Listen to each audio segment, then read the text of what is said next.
Kratos, the once great general, now known as the Ghost of Sparta, had pledged himself as a champion to the gods of Olympus. In return, he hoped only to rid himself of the nightmares that haunted him for far too long. Kratos knew that for him, this was merely the beginning. What would you have me do? Take these nightmares from my head! There is not much time. Olympus needs you. Who would release such evil? Death awaits all of us. Where are your gods now, Kratos? Is this all you would have me do? Calliope! Father?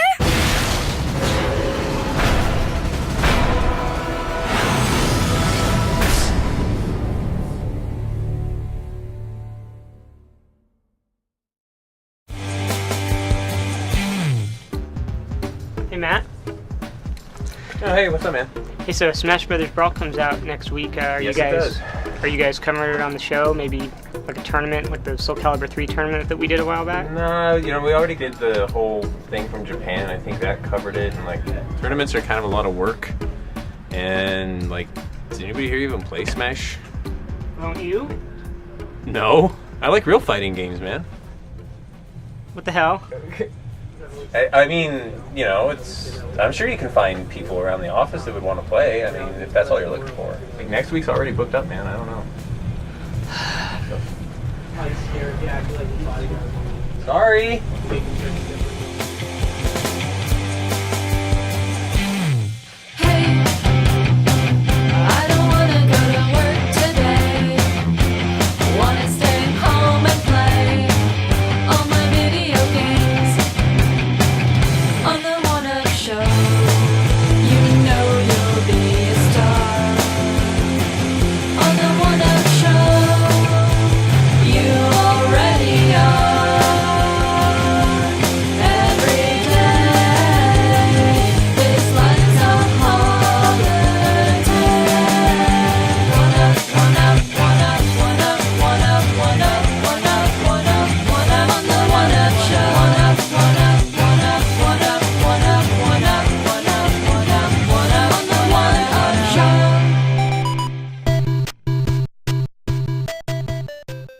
You know that God of War for PSP broke my headphones? These used to be fully functioning. How did it break your headphones? Like, I wore them a lot. oh, okay. Yeah. I thought you meant like the actual game broke your headphones, and I was gonna say In that's a kind of way. an epic feat. Yeah, you can give it credit for that. But no. News story: God of War breaks Matt Leone's. No. headphones. God of War breaks headphones. Man bites dog.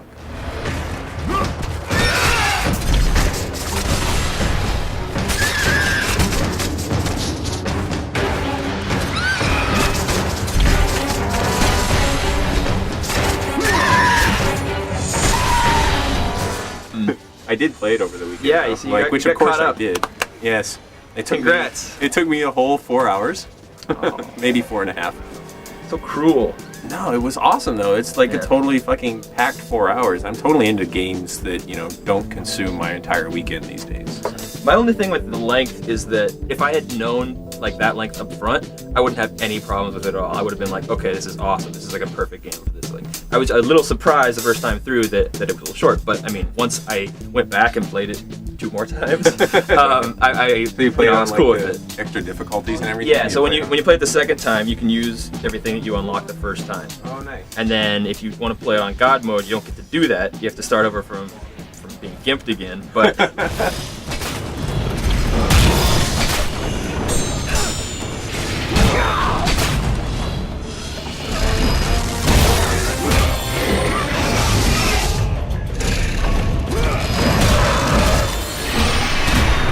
it'll take a good, I don't know exactly, maybe 10 to 15 hours to get through God mode.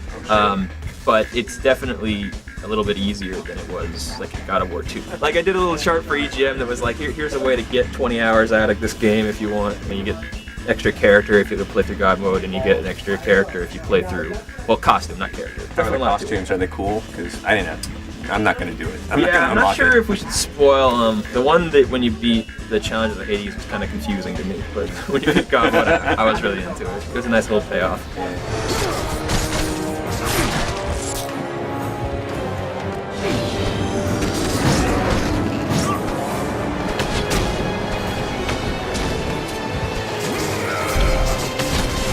I actually am really impressed with the combat. Oh, and yeah. It's like, it's awesome. yeah, and it's not just that it's God of War and it has good combat, because they all have good combat. And there's a lot of things, of course, that are, exactly like 1 and 2. They cheated a little bit with the timeline there. They Yeah, brought some yeah, they combos did. over from 2. But, Yeah, they did. But for the betterment of the game, because the combat's just better in 2. And they added in a few things, but like in the beginning when I was first playing, I was thinking the combat just felt kind of, same-ish. Yeah. But like once it got later into the game, once I started unlocking stuff, and especially after I got that second weapon, I used it for like the whole rest of the game. Yeah, I loved it so which is much. weird. It feels like they force you to use it, so then you kind of want to use it more as they force you to use it. So it's like, oh, okay, this is actually pretty effective. And I think a lot of that is just that it's pretty strong. Yeah. Like it has 3 levels of upgrade instead of 5. You don't have to worry about it just being a short range weapon. You're also going to take off a lot of damage. You get the sprint move that you can lead into quick attack. enemies back. Yeah, exactly. And then I was doing crazy combos with it. I was doing the charge move, attacking, knocking people up in the air, doing an air combo, slamming them down, then slamming from the air.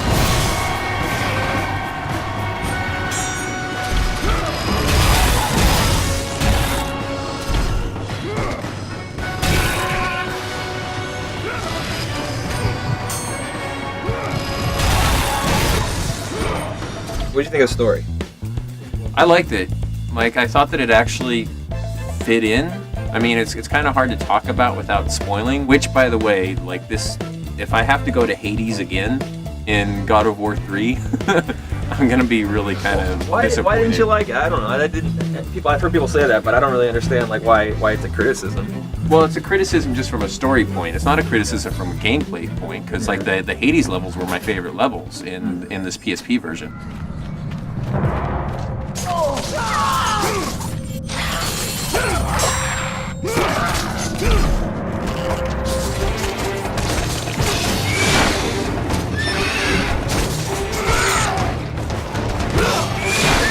From a story point, I was just like, again? Really? I guess it just feels a little uncreative in terms of the rest of the series. Yeah, I really want to talk about like the end, but I don't want to spoil it. Yeah. Because so it was very sentimental, and it's like I was really impressed that they had the balls to do what they did. Oh, I see what you're saying, yeah. I got what they were going for with it, and it did kind of make Kratos even more tragic than he already is, which is kind of a feat considering, what they conveyed in the other 2 games.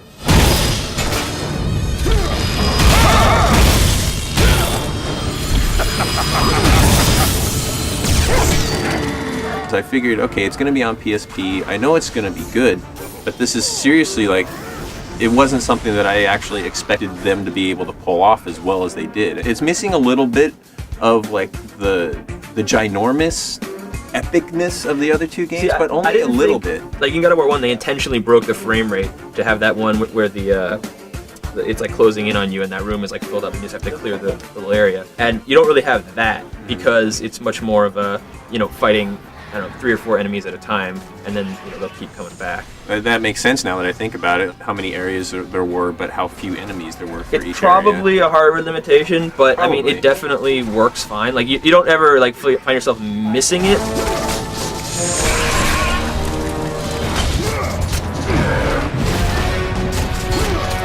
So, the roll, the evading. Oh, right. Yeah. What's your take on this? Because in my opinion, it's like the best thing that could have ever happened to the series is having evading work well on PSP like this. I totally agree. It worked really, really well. I was totally impressed with it. Actually, I was worried with it because, the rolling was on the right thumbstick before. Yeah. And that always seemed so automatic to me. Holding both shoulder buttons and then rolling with the left thumbstick, for me, seemed better than trying to control 2 thumbsticks at the same time. Because you're already going in that direction anyway, so Yeah. you know like the exact right angle to hit. Yeah. Plus, you don't have to take your right thumb off of the buttons, so you're always free to attack or roll at any time. There's fewer buttons on the PSP, but they're utilized so well in this game that I want these controls actually to be in God of War 3. So yeah, it's kind of like out of necessity they had to come up with this, but it works so well. I'm not sure I would want it to replace the PS3 version. There are things that they could take away from this that definitely add to it. Especially the magic use. Like when you're holding you hold the right trigger, and then the different face buttons are mapped to the magic. Right. That's so much better than like choosing a magic with the D-pad.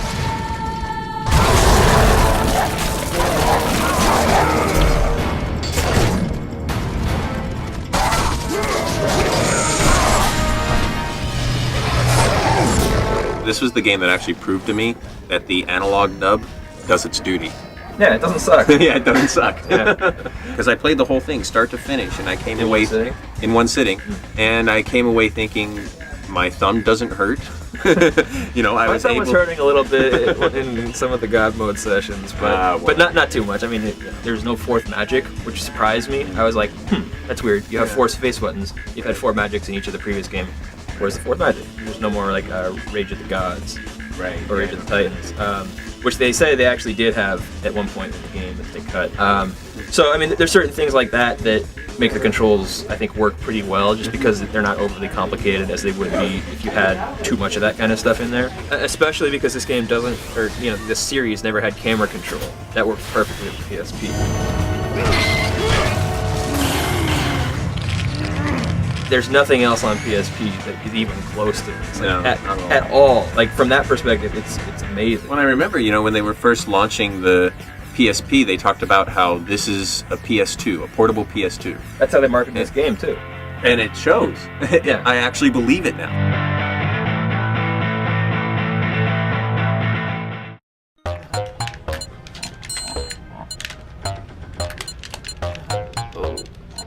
Shit.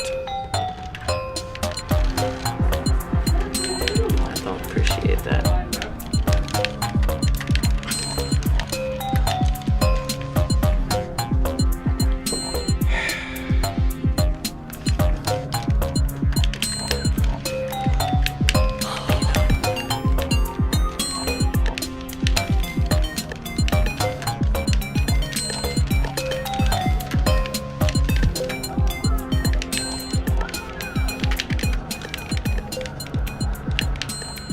Ryan, I'm pretty sure that I'm no competition for you. I like to play for fun, and you obviously don't.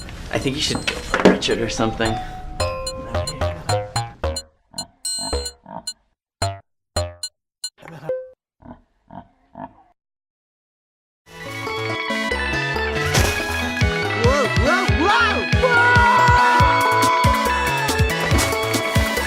So it seems like it's been a while since we shot that interview. And almost a year. Has it been that long? Yeah. What is Line Rider? Where'd it come from? Well, Line Rider is a project I did for illustration class in school. Basically, I got the idea from a drawing I have in my sketchbook, where there's this little guy on a slope just raising his hands, excited to be going down the slope in a couple of seconds. So I just finished my last Flash project, so I said, oh, this would be a nice thing to do, and started doing it. It took me about a year from when I got the idea to put it all together. I mean, I had long breaks in between, but and then at the end I just showed it to my professor, and he was like, yeah, cool, awesome.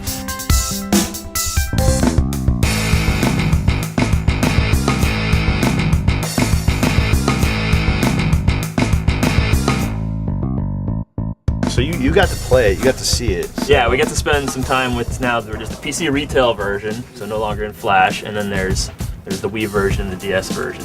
So it's definitely changing. It's kind of two parts. It's you have the toy, which is like the Flash version, where you can just kind of mess around and create whatever you want. You spend hours, tweaking every line and making drawings and having your guy slide through the drawings and all that. There's new lines. There's a line where you can stop like naturally, so you don't just fall off the edge or like into a pit or whatever you create. There's like a trampoline line that you can bounce on. There's lots of tools like that. Because on like Wii and DS, you don't necessarily have the precision that you do with a mouse. And even with a mouse, it's a little wobbly sometimes. You can draw like a straight line, or you can draw a kind of wobbly curved line. But now you have like exact control over the curve of the line. So you can set the exact percentage of how you want it curved, and you can you can pick out points and like push and pull them. So it's a lot more forgiving as far as how the interface works, which is pretty much a necessity for DS and Wii because of the interfaces aren't as precise as you would have anyway. And then the second part is the game, where it's a bunch of challenge modes. You go through like 40 different challenges, and each one of them gives you like a bunch of preset tokens, and you have to basically, use what's in the level, and then use your lines to find your way to the end of the level. So basically, through the story mode, what you do is you try to like draw your lines like around these different obstacles. So you have a limited amount of lines you can use to kind of figure out the best way to get from point A to point B, and there's a lot of different things you have to try to capture along the way. Like there's different things in the environment you have to find.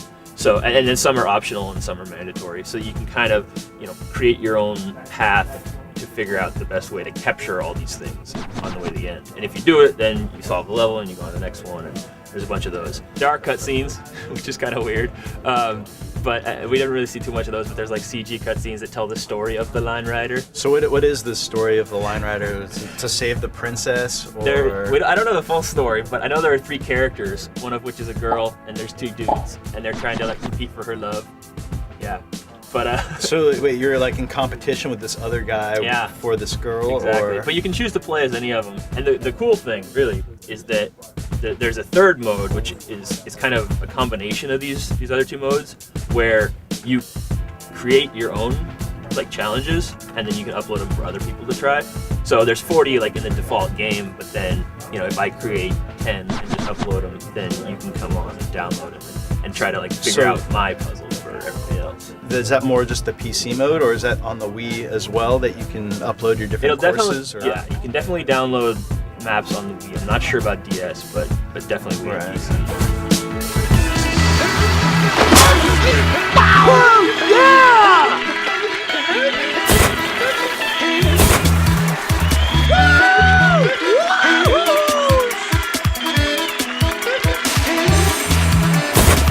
I'm really into just the tools and like how it's expanded, because like everyone saw like a little bit of like a taste of it, and then they're like, well, it looks a lot different, and the character is obviously different, and the visual style is it exists now. It's not just straight lines, but you can make it as simple as you want. Like if you want, you can just make it a simple like thing that looks exactly like what you've already got out there, and then if you want, you can add clouds and clip art and backgrounds, and you have different layers visually, so you can like a Photoshop thing, so you can set like what's in the background, you can draw something there, then you can put your guy in front of it, and then you can have him riding on a course, and you can trick people because like they'll think that he's about to land on a line, but he actually won't because he's in a different part of the level. It's on the background, yeah, because like on the PC version, like the beta, I guess this is the beta 2 now, they have like there's only like 3 different lines, but you had like the line that you can create with the background, and then you also had the lines that you can actually make just the course. So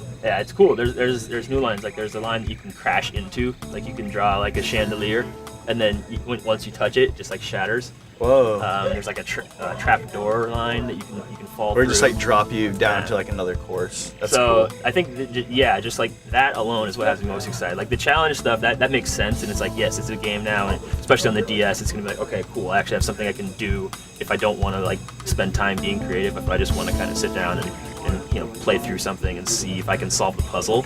It's kind of like Portal in that way, and then it's like a new type of puzzle game. But I mean, using lines. Yeah, it'll definitely be interesting to see what people create now that they have more to work with. I mean, just with what was on the PC before with the beta, I mean, some people made some pretty epic.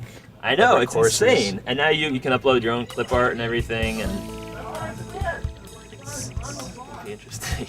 Yeah, I can't wait to create some more.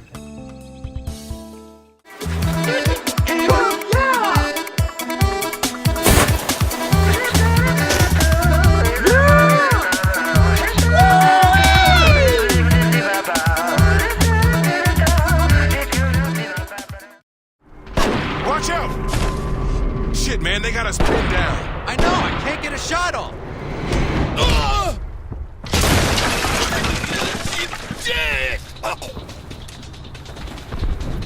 What does this guy think he is?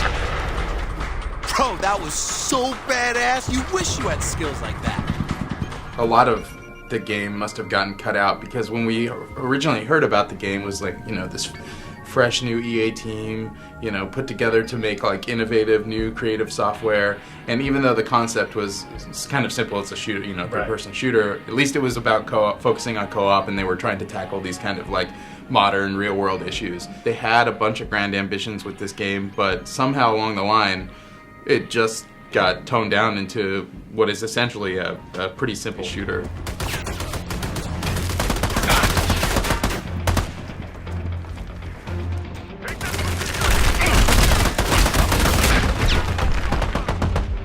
The subject matter is very, you know, very serious in a way, but it's put together. The game, the narrative is very slapsticky and kind of much sillier than I thought it was going to be. And it feels like a really safe story too. Yeah. Because they're not saying, you know, that private military is good. They're not saying that private military is bad. And they sort of wrap it in kind of this paint by numbers, you know, militaristic story, conspiracy theory storyline thing. We hear about these ambushes every day on the news. I think someone's telling them where our troops are. You and your conspiracy theories. You're a real piece of work, Tice.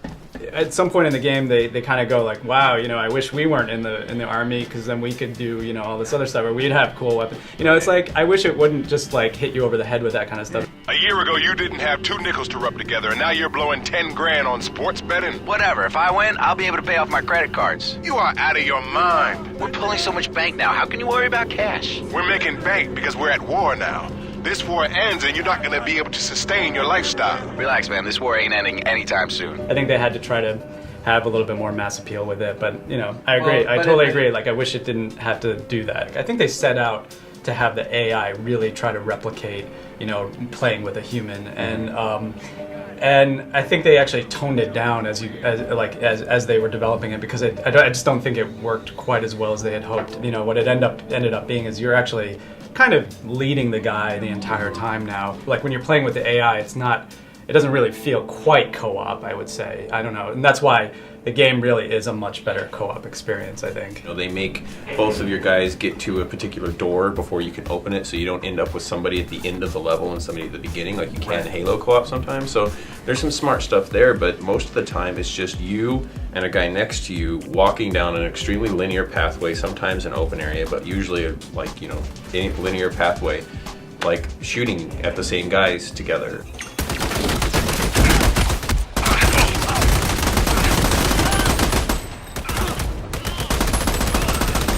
I'm glad it opens up like halfway through the game. The stages really do open up, and it's not quite so linear. And I like the core aggro gameplay quite a bit. I think that was pretty fun. What it reminds me a lot of is like the Brothers in Arms game, where it's like you send your guys recovering fire, you know, and then that's what it feels like. That's what it felt like. Yeah, it feels like a single player mechanic. It doesn't feel like something that's necessary for co-op, because when Ryan and I were running around, like, we would do it sometimes, like try to get aggro so that I can get this turret guy, but it turned out Ryan could just snipe the turret guys through the little hole. We were both just like running and shooting things, and it didn't really seem to matter much. Yeah, it's very, very run and gun. It was mostly those kind of boss characters that you fight where you can't injure them at all by shooting them head on. You have to shoot them in the back. And their armor, I don't think they did a very good job with the art for those characters, because it seems really arbitrary. Like a barrage of bullets coming at someone should not hurt them at all. And you just have to go all the way around and shoot them from behind to make them, you know, die, and it only takes a couple shots. It just feels really kind of thrown together, I think. You have to be able to have levels where you can order your guy to go here, or you can order him to go there, and he starts shooting, gets the aggro, and then you go around. And since you have to be able to order the guy in the single player experience, it means that the levels can't be designed to split you up. Back to back, Elliot!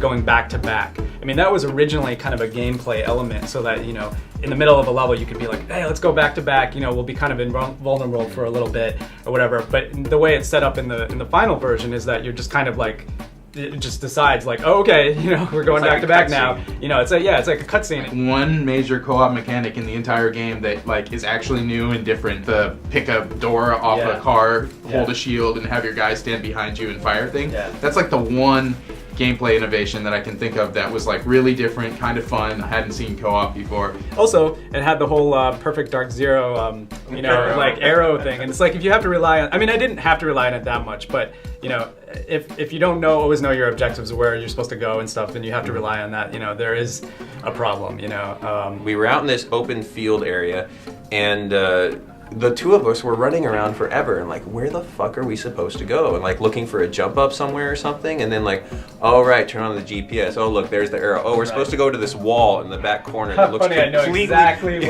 what you're talking about. Yeah. Everywhere else in the game, up until that point, there are walls, and you can't do anything to them. So at that point, you get to that wall, and like all of a sudden, you're supposed to assume you can climb over it. I mean, like, yeah, it's stuff like that. As a shooter, though, it's still solid. It was, you know, it was still fun. You know, I had fun shooting my guns at the other guys, but I can get that from a lot of other games. Right. They're kind of like artsy, you know, fun ideas just hit the cutting room floor. Yeah. The whole tampon thing, you know, like that whole scene. I mean, it's good that they cut it because, like, I remember in the reviewable we played 6 months ago or whatever. I mean, that was just lame. I mean, it was cool that they were trying this stuff, but like, it just takes you completely out of the experience. So I'm glad they ditched all that stuff. But I mean, well, I mean, you know, they could have kept it, but you know, do like the Gears of War reload thing. You know, make it a little mini game where instead of dragging the guy, you know, behind it and then just waiting for a progress bar to happen, let me like, you know, hit in this like little range, and maybe I can heal him twice as fast. Or if I fail, then he dies. Or something. I know it. They probably got cut for the right reason, but I wish that there was a way that we could see what this other game might have been like. Whatever their original vision was, because I'm surely. I guess it depends on the, you know, it's like they cut for the right reason. I guess kind of means that, you know, that they had to cut it so that they could sell the game. Right. And they had to sell it with this complete single player experience, and the single player experience actually really hacks at the co-op experience.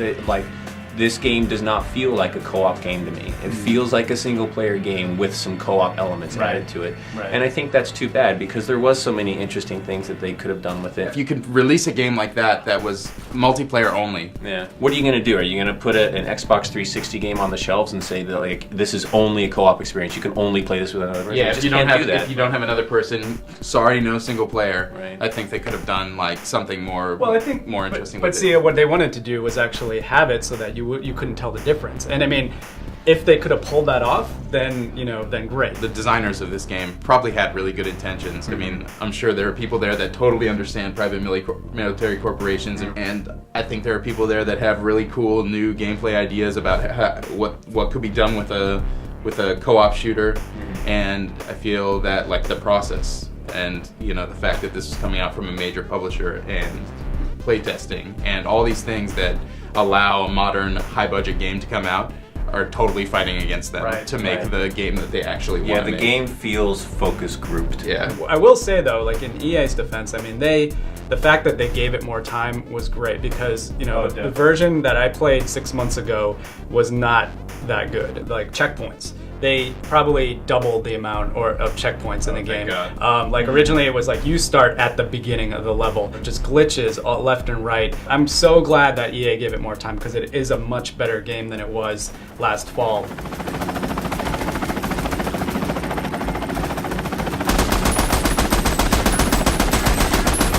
You know, I still had fun with it, and you know, again, like in kind of the time of the year, it's pretty good because it doesn't have to like go up against Halo and all these other games like it would have had to last year. I can play this game now, but what I'm really hoping for is, you know, Army of 2. Right. I'm pretty sure that this is going to be a franchise for EA. They're going to do other ones, and as long as they have this like core gameplay kind of down, I'm interested to see what they could do with it next. I mean, like, I'm interested to see what they can do next, you know, as far as gameplay mechanics go, but well, I want them to ditch the art and the characters and the cutscenes and the voice acting and the writing. Do you understand any of this stuff? Like dashing shield, jab fix, hyphen smashing? Okay, what is grab turn around no name given? What does that mean? Okay. Something called glide canceling. Dashing shield grab? Dude. It's all new stuff to me. I know Neil from Smashboards. He's the tournament director there. Maybe we should get him out here.